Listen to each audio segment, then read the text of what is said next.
আবু বকর ওমর উসমান হে আলী, তোমাদের বিহনে ইসলাম আজ মদিনার বুকে যাই চলি।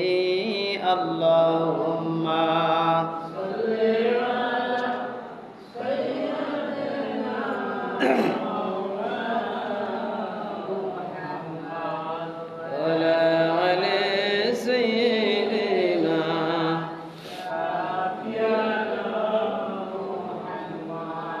আম্মাবাদ, সমস্ত বংশজ আল্লাহ তাআলা যিনি আজকে তাম পৃথিবীর ফিতনা ফাসাদ থেকে দূর করে আমাদেরকে মসজিদে আনার, কথা বলার, কথা শোনার সুযোগ দিয়ে আল্লাহ তাআলা করে দিলেন, সেই মহান রবের প্রতি আমরা শুকরিয়া আদায় করছি। সকলে জবান থেকে বলি আলহামদুলিল্লাহ। রব্বানা লাকাল হামদ হামদান কাসীরান তয়্যিবান মুবারাকান ফীহি। আল্লাহ রাব্বুল আলামিনের প্রশংসা করলাম। আল্লাহ তাআলা বলছেন, বান্দা যদি কোনোদিন প্রশংসা করে আমি আল্লাহ তার নিয়ামতের শুকর বাড়ায় দেই। সুবহানাল্লাহ। কারণ বান্দা যখন তার নিয়ামত যে পাইলো, এক গ্লাস পানি পান করলো, যদি বলে আলহামদুলিল্লাহ, আল্লাহ তাআলা আরো 2 গ্লাস পানি পান করার রিজিক তাকে দিয়ে দেয়। আল্লাহ এত দয়ালু, এত ভালোবাসেন আমাদেরকে। সে আল্লাহ পাক আমাদেরকে এই কঠিন মুহূর্তে, মানুষের ঈমান পরীক্ষা করার মুহূর্তে, এখন বাংলাদেশের যে পরিস্থিতি, হুজুর পাক সাল্লাল্লাহু আলাইহি সাল্লামের একটা হাদিস মনে পড়ে গেল। যে সময় হুজুর পাক সাল্লাল্লাহু আলাইহি সাল্লাম বলেছেন যে এমন সময় আসবে মানুষের ঈমান ধরে রাখা কেমন কষ্টকর হবে। আগুনের কয়লা, আগুন হাতের ভিতরে ধরে রাখতে পারবেন আপনারা 1 সেকেন্ড বা 2 সেকেন্ড, তা হাতে কি ঠোসা পড়বে। তো এমন যুগে আমরা চলে আসছি যে মানুষের ঈমানটা এখন কি হাতের তালুর উপরে রাখা অসম্ভব হয়ে যাচ্ছে। কেন? এত খুন, রাহাজানি, চাঁদাবাজি, সন্ত্রাসী সারা বাংলাদেশে। আমাদের বাংলাদেশের চাইতে আমার মনে হয় সন্ত্রাসী, চাঁদাবাজি, খুন খারাপি আর পৃথিবীর কোথাও নাই। এরকম জঘন্য নির্বিচার এই বাংলাদেশ ছাড়া আমি কোনো খবরে দেখি না। বিশ্বের অনেক দেশের খবর তো হেডলাইনে দেখায় না, কিন্তু কোন দেশে দেখছেন যে গাড়ি অ্যাক্সিডেন্ট করে মারা গেছে, চাঁদাবাজি করছে, টেন্ডারবাজি করছে, রাহাজানি করছে, ভাইকে মেরে ফেলছে, ভাইয়ের সম্পত্তি লুটে খাইলো, বোনের সম্পত্তি লুটে খাইলো। এটা বাংলাদেশ ছাড়া আর কোনো দেশে সম্ভব না। এই জন্য আমাদের সতর্ক থাকতে হবে। আমাদের ঈমান পরীক্ষা করার সময় এখন, আমাদের ঈমানটা এখন পরীক্ষা করার সময়। বাংলাদেশ হুমকির মুখে যদি না থাকে, বাংলাদেশ এখন প্রতিযোগিতার শীর্ষে, এখন প্রতিযোগিতা করে বাংলাদেশে এগোতে হবে। এই যে সামনে নির্বাচন আসতেছে, আপনারা যাকে খুশি তাকে ভোট দেবেন, কিন্তু ভাবা লাগবে যে বাংলাদেশটা চলবে কিভাবে, আমরা সুখে থাকতে পারবো কিনা, শান্তিতে থাকতে পারবো কিনা, গরিব মানুষ তারা কিভাবে থাকবে, কিভাবে চলবে। আর যারা ধনী মানুষ, তাদের টাকা আছে, টাকা নাই, সব তারা ভালো চলতে পারবে। কিন্তু সব জ্বালা, যদি বেগুন হয় 200 টাকা কেজি, গরিব মানুষ বেগুনের ধারে কাছে যাবে না 6 মাস। আলু 200 টাকা 250 টাকা হয়েছিল না? এই পরিস্থিতিতে আমরা কি করতে পারি? আল্লাহ রাব্বুল আলামিন বলেন, বান্দা ওয়ামিনান নাসি মাইয়াকুলু আমান্না বিল্লাহি ওয়া বিল ইয়াউমিল আখির ওয়া মা হুম বিমুমিনিন।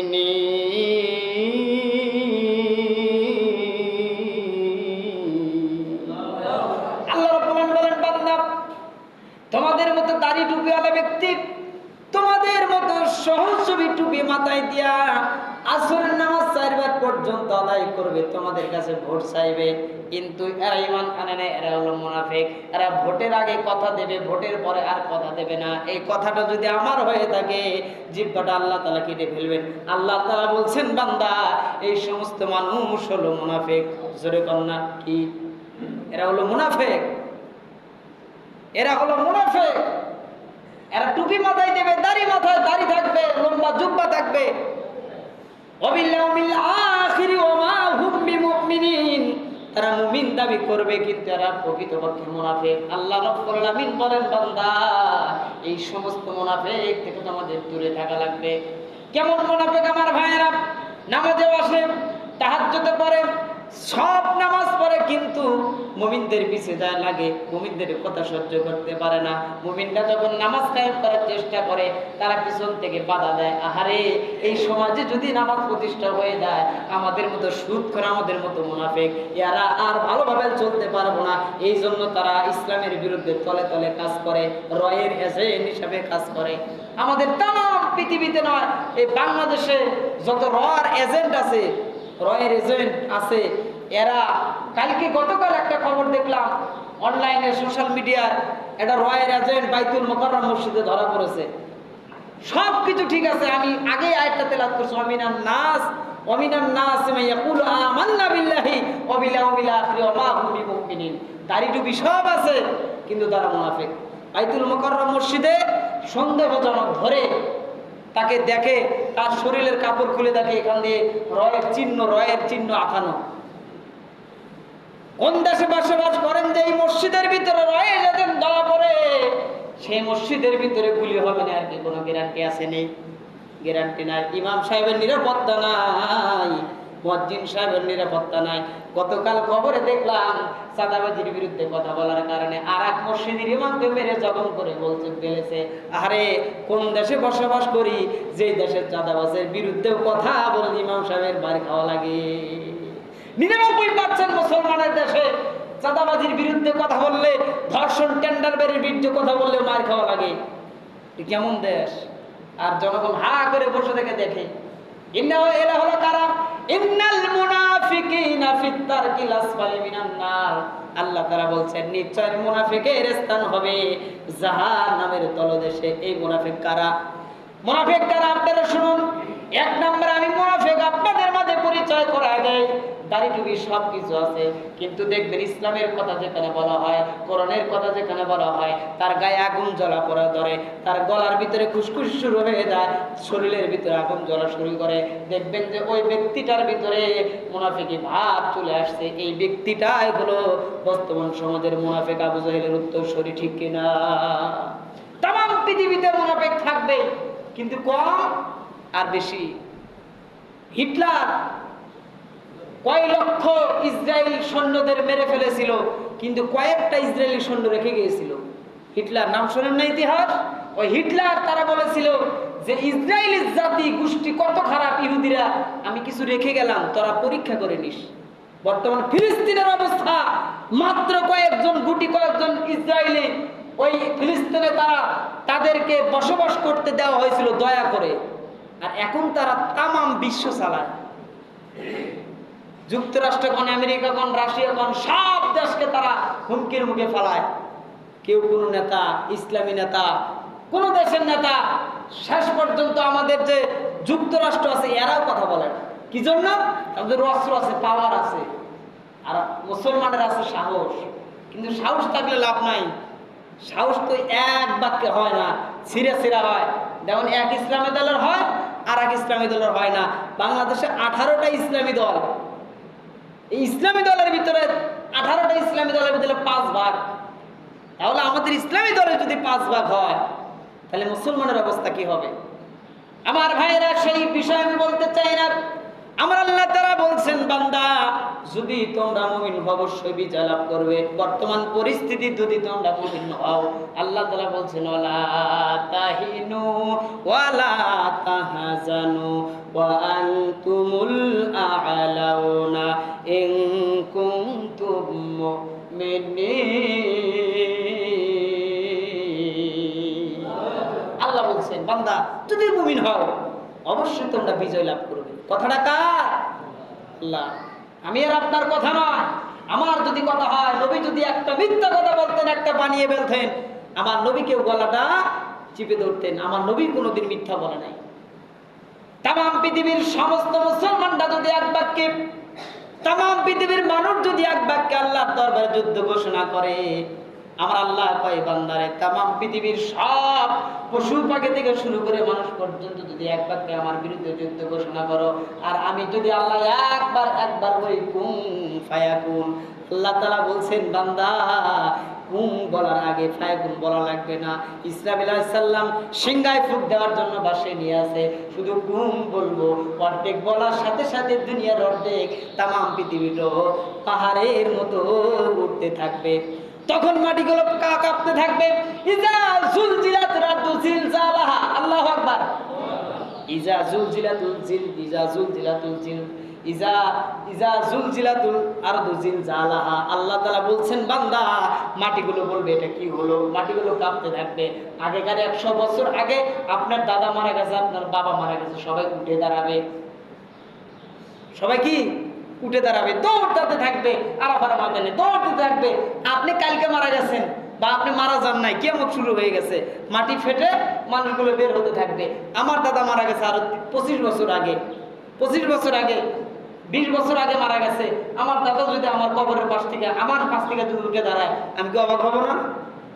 অবাক হওয়ার কারণ নাই। আল্লাহ তাআলা বলছেন যখন সমস্ত মানুষ দাঁড়ায় যাবে কবরের ভিতর থেকে, তখন মানুষগুলো বলে এটা কি হচ্ছে, কেমন হচ্ছে? আল্লাহ তাআলা বলছেন ইজা জুলজিলাতুল আরদু জিলজালাহা, মাটিগুলো কাঁপতে থাকবে, মাটির জবান থেকে সব কিছু বের হয়ে যাবে। শুকররা মাটির তলে পড়ে যাবে, খুশকররা মাটির তলে পড়ে যাবে, সুদাররা মাটির তলে পড়ে যাবে। যারা এই পৃথিবীতে কুকর্ম করেছে, ইসলামকে মানে নাই, তারা সব মাটির দিকে পড়ে যাবে। আর মুর্দা ব্যক্তি আর ভালো ব্যক্তিরা আরাফার ময়দানে দৌড়াতে থাকবে। সূরা কন্যা সুবহানাল্লাহ। দৌড়াতে থাকবে, দৌড়াতে থাকবে, এক দৌড়ে কত বছর যে কেটে যাবে হিসাবটা শুধুমাত্র আমার আল্লাহ না। কিয়ামত সংগঠিত হয়ে যাবে, সমস্ত মানুষ আতঙ্ক পড়ে যাবে, শুধু থাকবে আরশের দিকে তাকায়া। কিছুক্ষণ পর আমার আল্লাহ সিংহাসনে বসবেন। সিংহাসনে বসার পর আল্লাহ তাআলা বলছেন আমি শেষ বান্দাকে জান্নাত থেকে না আনা পর্যন্ত আমি আল্লাহ কিয়ামত সংগঠিত হবে না এবং বিচার কার্যকর শুরু হবে না। শেষ বান্দা যে, ওই বান্দাটা জাহান্নামের তলদেশে কান্না করতে থাকবেন। ফেরেশতাদের ডাক দিয়ে বলবেন বান্দার আমার অবস্থা কি দেখো, তার কি পাপ মোচন হয়েছে কিনা? আল্লাহ তাআলা বলবেন বান্দা হ্যাঁ পাপ মোচন হয়েছে।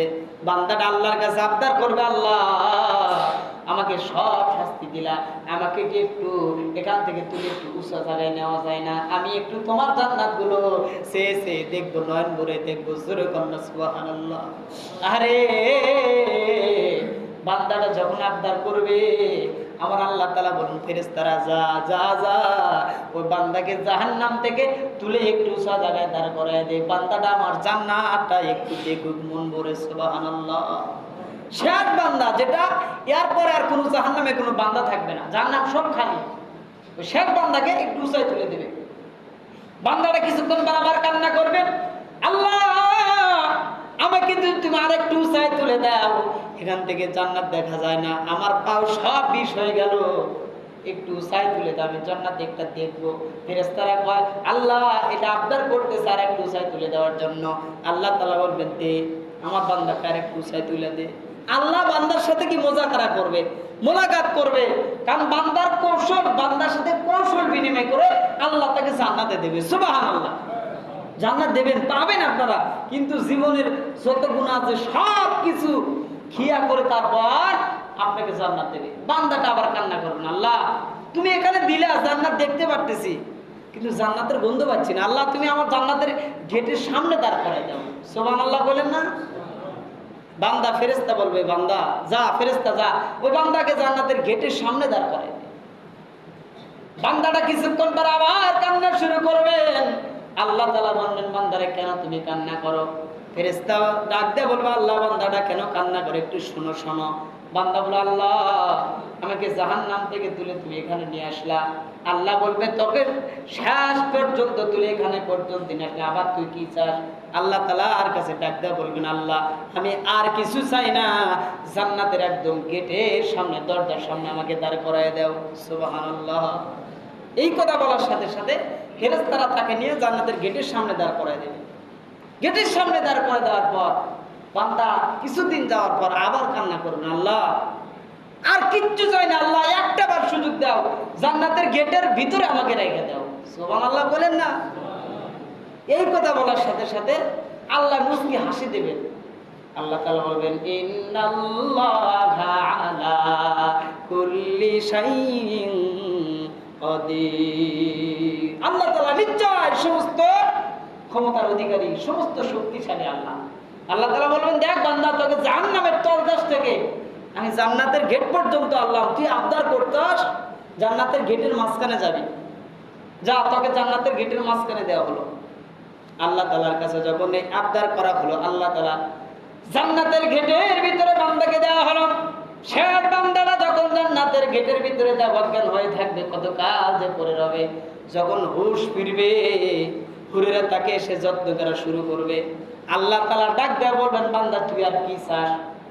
আল্লাহ তাআলা আর কাছে ডাক দেয়া বলবে আল্লাহ আমি আর কিচ্ছু চাই না। আল্লাহ তাআলা বলবেন ওয়ালা দাইনা মাজিদ, ও বান্দা সামনে যা, তোর জন্য 10 তলা বিল্ডিং এর ব্যবস্থা আমি আল্লাহ করে দিয়েছি। সুবহানাল্লাহ। কয়তলা বিল্ডিং? 10 তলা বিল্ডিং। একটা কমপক্ষে একটা গরিব মানুষ যে জান্নাত পাবে, 10 তলা বিল্ডিং এর মালিক হবে। সুবহানাল্লাহ বিহামদি। আর একটা ইটের দাম জানেন? জান্নাতের একটা ইটের দাম দুনিয়ার 7 বার বেচলেও হবে না। দুনিয়াটা কি 7 বার বিক্রি করলেও দুনিয়ার একটা ইটের দাম হবে না। যেমন ফজরের 2 রাকাত সুন্নত নামাজ দুনিয়াটা যদি 14 বার বেচেন, 2 রাকাত সুন্নত নামাজের সমান হবে না। আলাদা 10টা সুন্নত, আলাদা 10টা নেকি পাওয়া যায়। এই যখন ফজর নামাজের আজান হয়, যদি আপনি বাড়ি থেকে 2 রাকাত সুন্নত পড়ে আসতে পারেন, সবচাইতে ভালো, আলহামদুলিল্লাহ। কারণ আল্লাহ বলছেন ঘরকে মসজিদ বানা, মসজিদকে ঘর বানা। আল্লাহ নবীজি সবসময় সুন্নত নফল নামাজ বাড়িতে পড়ে গেছেন। আপনারা যদি সুন্নত নামাজ ঘর থেকে বের হন, সুন্নত নামাজ পড়ে যদি ফজরের উদ্দেশ্যে রওনা দেন যে ফরজ করবো বাড়ি, ফরজ করবো মসজিদে, সুন্নত করবো বাড়ির, এই কথা বলে যদি ঘর থেকে বের হন, ওই সময় যদি মালাকুল মউত আজরাইল পাঠায়া দেয়, ওই 2 রাকাত সুন্নত পড়ার কারণে আপনাকে আল্লাহ বিনা হিসেবে জান্নাত দিয়ে দেবে।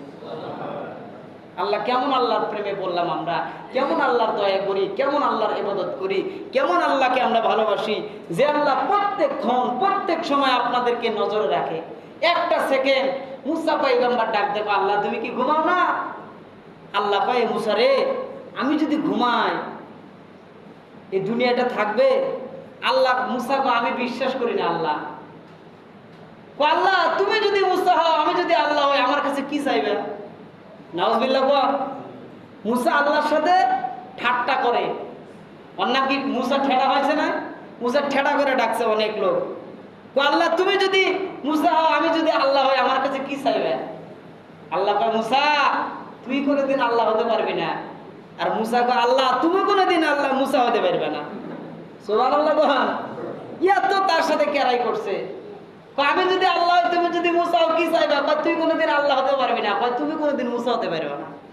সুবহানাল্লাহ। এই কথা বলার সাথে সাথে আল্লাহ তাআলা বলছেন বান্দা ও মুসা আমি যদি ঘুমাই, প্রমাণ নিবি? ঘুমালে কি হয়? আল্লাহ তাআলা বলবেন বান্দা মুসা রে, ও মুসা আমি যদি ঘুমায় যাই, এই দুনিয়াটা কাছের গেলার যেরকম ভাবে হাত থেকে পড়ে যায়, চুরমার হয়ে যাবে। আমি আল্লাহ ঘুমাইলে 1 সেকেন্ড যদি চোখের পাতা ফেলি, আমি আল্লাহ চোখের পাতা ফেলার সাথে সাথে দুনিয়ার আসমানটা কাছের ন্যায়ের মতো ভেঙে পড়বে। আল্লাহ আমি বিশ্বাস করি না। আল্লাহ লা তাখাফ, ধর একটা গেলার ধর, কাছের গেলার ধর। আল্লাহ কাছের গেলার হাতে দিছে। মুসা আলাইহিস সালামকে আল্লাহ ধরছি, আমি রেডি।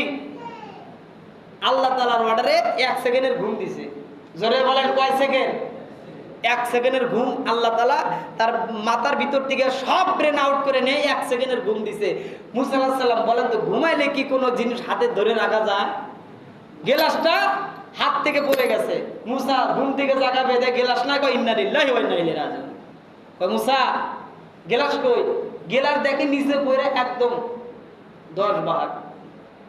মুসা পয়গম্বর কা আল্লাহ তুমি যে ঘুমাও না, আর একটা প্রমাণ পাইলাম। আল্লাহ আমাকে তুমি আর পরীক্ষা করায়ও না। আল্লাহ আমি তোমাকে দেখতে চাই, আমি তোমাকে দেখবো। দুনিয়ার কেউ যদি না দেখে আমি কি তোমাকে দেখবো? আল্লাহ তাআলা বলছেন আমাকে দেখতে পারবি না, দুনিয়া চক্ষু দ্বারা আমাকে দেখা অসম্ভব। আল্লাহকে দুনিয়ার চক্ষু দ্বারা দেখা অসম্ভব। আল্লাহ কয়, মুসা কয় না আমি দেখবই। কয় যা তুর পাহাড়ে যা। 4 দিন হাঁটার পরে তুর পাহাড়ের সমস্ত কিনারার উপরে মুসা আলাইহিস সালাম দাঁড়ায় গেছে। আল্লাহ তাআলার কাছে গায়েবী আওয়াজ আসছে, মুসার কাছে গায়েবী আওয়াজ আসছে। মুসা মিসকাল মারছে, আল্লাহ আমি তো চলে আসছি তোমার তুর পাহাড়ে, তুমি আইসো। সুবহানাল্লাহ বলেন না, তুমি আসো। আল্লাহ তাআলা যখন দুনিয়ার ভিতরে যখন বিচরণ করবেন, ওই সময় শুধুমাত্র হাতের কানি নগের এই আষ্টাটা দুনিয়ায় বিচরণ করে দিয়েছিল। তুর পাহাড়টা সারখার হয়ে গিয়েছিল। মুসা 40 দিন পরে জাগ না পেয়ে আমি কোথায়? আল্লাহ তাআলার তাজাল্লি নূরের ঘরে সমস্ত তুর পাহাড় পুরো সারখার হয়ে গেছিল। মুসা পয়গম্বর দেখতে পারে নাই, শুধু একটা চারা একটা আইস্টার ভর সহ্য করতে পারে নাই, চোখে দেখতে পারে নাই। পুরা তামাম তুর পাহাড় সারখার হয়ে গিয়েছিল। যেরকম সুবহানাল্লাহ। তারপরে মুসা পিছু ছাড়ে নাই। আল্লাহ কয়ে মুসার কাছে যাও, আজরাইল পাঠাইয়া দাও। মুসার কাছে আজরাইল গেল। তার কিছুদিন পর তুর পাহাড় থেকে যখন বাড়িতে আসলো, কিছুদিন পর মুসা আলাইহিস সালামের কাছে আজরাইল পাঠাইয়া দিল আল্লাহ। এবার তো আসল খেলা। পাঠাই দেওয়ার পরে আজরাইল এসে সাইডে দাঁড়ায় আছে, কিন্তু সালাম দেয় নাই। কি দেয় নাই? সালাম দেয় নাই। সালাম দেয় নাই। ভূতের মতো মানুষ দাঁড়ায় আছে, বিশাল আকারের মানুষ, মানুষের রূপ ধরে আসছে। আজরাইল সাল্লাম মুসার কাছে আসছে। তুমি কে? আমি আজরাইল। লাগাইছে এক থাপ্পড়। সুবহানাল্লাহ বল। হাদিস শরীফ সাক্ষ্য দেয়, ঘুষি লাগাইছে, ঘুষি, থাপ্পড় না, ঘুষি লাগাইছে, এক চোখ দাঁড়ায় গেছে। সুবহানাল্লাহ বল। আল্লাহর কাছে চলে গেছে। আল্লাহ কেমন তুমি নবীর কাছে পাঠাইলা যে আজরাইল আমি জান কবজ করব, আমার অর্ধেক জানটা কবজ করে শেষ। সুবহানাল্লাহ। এই কথা বলার সাথে সাথে আল্লাহর কাছে যখন চলে গেছে, আমার আল্লাহ কয় এবার যায় সালাম দিবি। কতবার সালাম দেশটাই দেয়, এই তোর ঘুষি দিছে, এবার যা সালাম দিবি। এবার যা সালাম দিছে, আসসালামু আলাইকুম মুসা কালিমুল্লাহ, লাগাইছে আরেক ঘুষি। সুবহানাল্লাহ। ঘুষি লাগানোর কারণ আছে না নাই? আসল কথা কেউ বোঝে না, বিপদ দেখলেই তাল বাহানা। আমাদের সমাজে কিছু মানুষ আছে, বিপদ দেখলে শুধু তাল বাহানা খোঁজে, খোঁজে না? সব অনেক সুবিধাবাদী চিন্তাবাদ মানুষ আছে, যেদিকে বৃষ্টি সেদিকে সাদা, কিন্তু ভিজতে চায় না। অথচ ভেজে ভেজে ভেজে এমন ভেজা ভেজে সর্দি লেগে যায়, কিন্তু সুবিধাবাদী ছাড়া না। ঠিক কিনা? এমন সময় মুসা যখন ঘুষি লাগাইলো, এই চোখ বেড়ে গেল, 2 চোখ বেড়ে গেল। আবার আল্লাহর কাছে গেছে, আল্লাহ আমি আর কাছে যাবোই না, তুমি আর পাঠাও না, আমি তার জামন কবজ করবো না, তুমি জান কবজ করো। কয় কেন? কয় কি নবীর কাছে পাঠাইলা, আমি কি জান কবজ করবো, আমার জান অর্ধেক কবজ করা শেষ। সুবহানাল্লাহ। হাদিস শরীফের লেখকরা এইভাবে মজার ঘটনা লিখছে। লেখার পর বলার পর মুসা পয়গম্বর এবার আবার দাঁড়ায় আছে, আবার চলে গেছে। কয় এবার যাবি, যায় ওর জান কবজ করবি, কোন কথা নাই। আজরাইল আলাইহিস সালাম আবার যখন চলে আসলেন, চলে এসে বলতেছে মুসা রে আমি তোমার জানটা কবজ করব। মুসা কয় না না না, আমার জানটা কবজ করতে পারবা না, আমার অনেক দেরি আছে, অনেক বছর আমি বাঁচতে চাই। আল্লাহ তাআলা বলছেন তুমি আর টেনশন করো না, জান্নাত থেকে একটু গাবি নিয়ে যাও।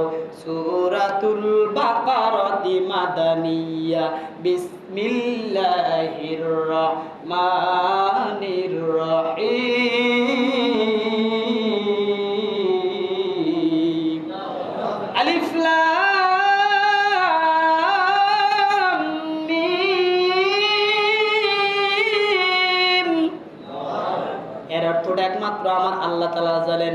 যালিকাল কিতাবু লা রাইবা ফীহি হুদাল লিল মুত্তাকিন।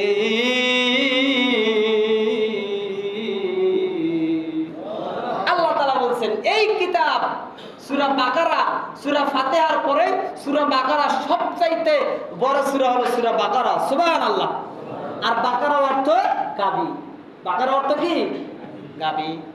আল্লাহ তাআলা বলেন একটা জান্নাত থেকে একটা বিশাল বড় গাবি নিয়ে যাও মুসার সামনে। বলেন তো গাবি নিয়ে যাওয়ার কারণ আছে না নাই? আছে, আছে, কারণ আছে। এবার একটা বিশাল একটা গাবি নিয়ে গেল। মুসার হাত কিন্তু লম্বা ছিল। মুসার হাত আমাদের 4টা 5টা হাত জোড়া লাগলেও তার চাইতে লম্বা হাত। এবার যখন জান্নাত থেকে একটা গাভী নিয়ে আসলো, গাভী নিয়ে আসার সাথে সাথে মুসা অবাক হয়ে গেল। আল্লাহ মনে হয় পেঁয়াজ খাটাইছে। আল্লাহ তাআলা বলছেন ওমাকারু ওমাকারাল্লাহ আল্লাহু খায়রুল মাকিরিন। আল্লাহ বলছেন তোমরা যত কৌশল করো আর আমি আল্লাহ কৌশল করব। আমার কৌশল সর্বচাইতে শ্রেষ্ঠ আর তোমার কৌশল ব্যর্থ।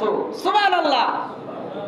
এটা মুসার ব্রেনটে ঢুকে গেল। ওমাকারু ওমাকারাল্লাহ আল্লাহু খায়রুল মাকিরিন, যে দুনিয়ার কোনো মানুষ কৌশল করতে পারবে না, আমার আল্লাহর যে কৌশল করবে এটাই শ্রেষ্ঠ। মুসা আলাইহিস সালাম অবাক হয়ে ধীরে ধীরে কথা বলতেছে, আজরাইল গাবি কেন? কারণ আছে না নাই? পাগলা তিতা মিঠা বোঝে না, পাগলা রে জিলাপি দিও না। মুসা এবার ফান্দে পড়ছে, ভাই কারণ গাবির উপরে হাত দাও। আল্লাহ তাআলা কয় গাভীর উপরে যখন হাত দিব, ওই গাভীর উপরে হাত দেওয়ার সাথে সাথে মুসা আলাইহিস সালামের হাতের নিচে যতগুলো গরুর পশম পড়বে, বলেন তো সাধারণ একটা গরুর হাতের উপরে যদি আপনি বুকের উপরে একটা পিঠের উপরে যদি হাত বসান, ওর হাতের নিচে আপনার কত হাজার পশম উঠবে গুনতে পারবেন? গুনতে পারবেন? 2 দিন লাগবে বা 1 দিন লাগবে?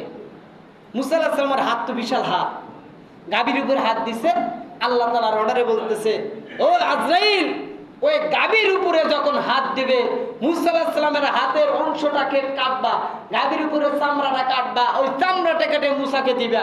মুসাকে দেওয়ার পরে মুসা ওই চামড়াটা গুনবে, চামড়ার পশমগুলো গুনবে। ওই চামড়ার যতগুলো পশম আছে ততদিন পর্যন্ত মুসা আলাইহিস সালাম বেঁচে থাকবে, তারপরে মৃত্যুবরণ করা লাগবে। জোরে বলুন সুবহানাল্লাহ।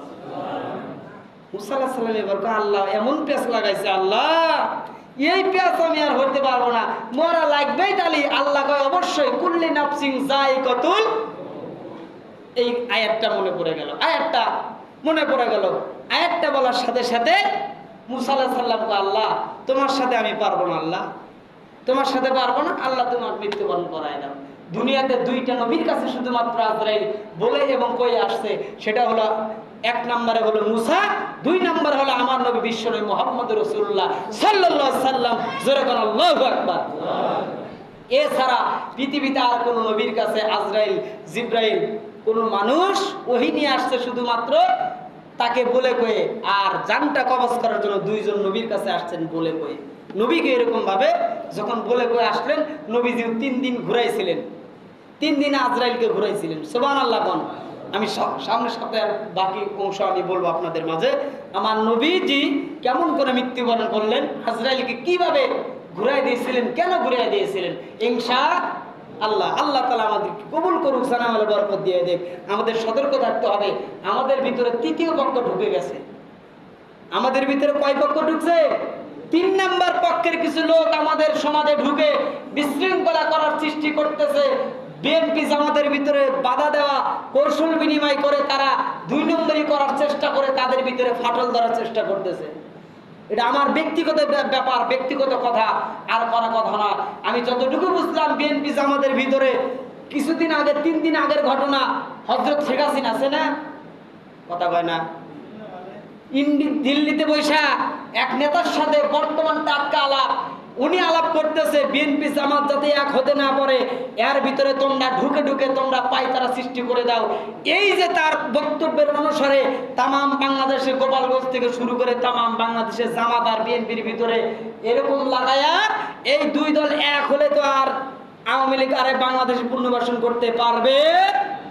এই জন্য তারা পায়তারা করতেছে। আমাদেরকে সতর্ক থাকতে হবে, আমরা যেন মিলেমিশে দেশটা চালায়া কমপক্ষে 30% কোরআনের রাজনীতি যেন বাংলাদেশে কায়েম করতে পারে। ইনশাআল্লাহ আমাদের তৌফিক দান করুক। জোরে বলেন আমিন।